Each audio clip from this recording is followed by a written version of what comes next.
Isaan jiran obbo Gammachiis akkuma jedhan biyya kanuti biyya jaalaatti jechuudha geenye jira. Akkasuma dabalataan maamii odeeffannoo biraa kan qabu illee odeeffannoo biraa kan dabalataan kan qabu biyyi kun biyya saba lamooniitti baay'atu jechuudha geenye jira. Jechuun arrabni yoo haadhaan ta'e malee hin ta'u jedhan haadhaa wal arrabsuu wayyaa haaliqa fiyyee maali akkana jiru haadha nama safuudha kun safuudha haadha nama arrabsuu miti akkatti haadhaa wal arrabsuuf yaaleewu haadha isaa isa agarsiifna hay haadha isaa gaafatu maali akkana jiru kun maaltu ijoolleen dirree dhawaa haadhaa wal arrabsanii jira safuu akkam dubbata gurbaan hay akkam maamee safuu akkam maaltu safuu biyya keenya bara haadhaan nama arrabsuun bare safuu injiru barasis guutumaa guututti injiru ittuun dhiisuu jennee bara haadha rabbiillee naman dhiisuu gara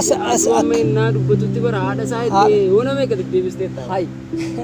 kumbar oggunammaan tan nama haadha isaa tuqe nama haadha namaa tuqe haadha isaa agarsiifna juu kana baanta ahaa kumbar kunarrabaa miti yar kumbar nuti muudumaaf jenna malee kun akkanumatti muudumaaf jenna malee kun arrabaa miti haadha namaa namni muuzii maal jedhee muuzii jedhee muudumaaf jenna malee muudii akkasittis kana jala laallu beeyta malee amma akkas juu kana muudii jechuu beektaati maa gammachiis akkasi miti akkasitti dubbatti dhagee yaa'u odeeffannoo wayiin qaba beektaa tole maanni beektaa inni lammaffaa kan dhagee warroonni dirree kun akkuma beekamu saboota sablamoota baay'eetu jiraata beektaa sanirraa kan ka'e oromoonni dirree dhawaatti argamanii afaan baay'ee walitti naqanii dubbatu yennaa afaan tokko qulqulluu hin dubbatanii yoon afaan oromoo dubbatanillee afaan oromoo qulqulluun hin dubbatamu jedhan inni kun hangam dhugaadha soba kunis hijiba guddaadha kunis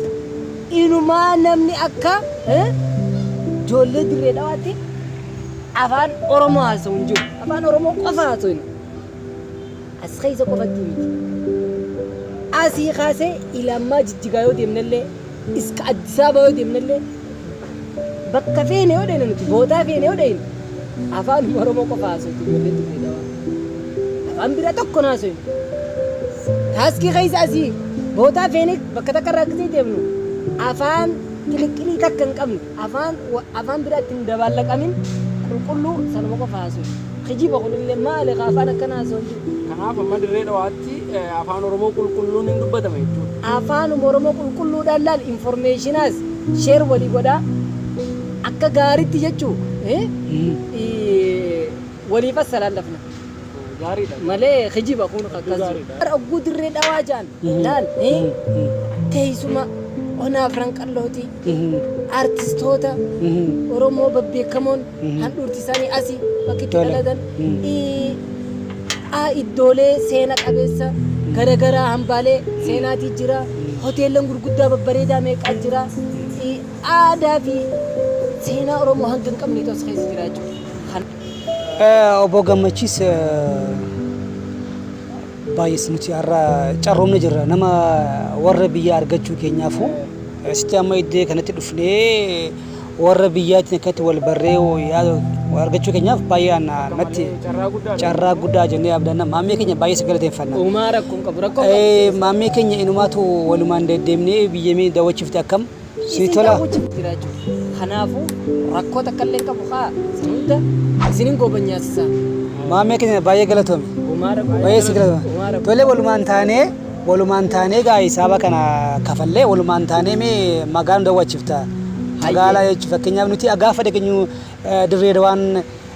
iddoon masnoollee jedhanii iddoon muduraan jiru jira jedhanii ni jira laalla gadol janii gamana jira waa hunda adda addaa ugguu asalaala nama gammoojjii fakkaatini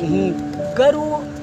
baddaa meeqa caaltiin si waan gammoojjii ni qabdi waan baddaa ni qabdi waan badda daree waa hundi ni jira rakkoo qabnu kaasa bakka hunda geessisin isin daawwachiisa hisaaba lakki rakkoo qabu naa kanaaf lakki keeysummaan dhoor nuti nu biratti keeysummaan dhuftee waa kafaluun hin ta'u lakki dhiisigaa bar hin jiru aadaa keenya keessa hin jiru bar laal keeysummaan gisee dhufte lakki nama ganda jiru kannaas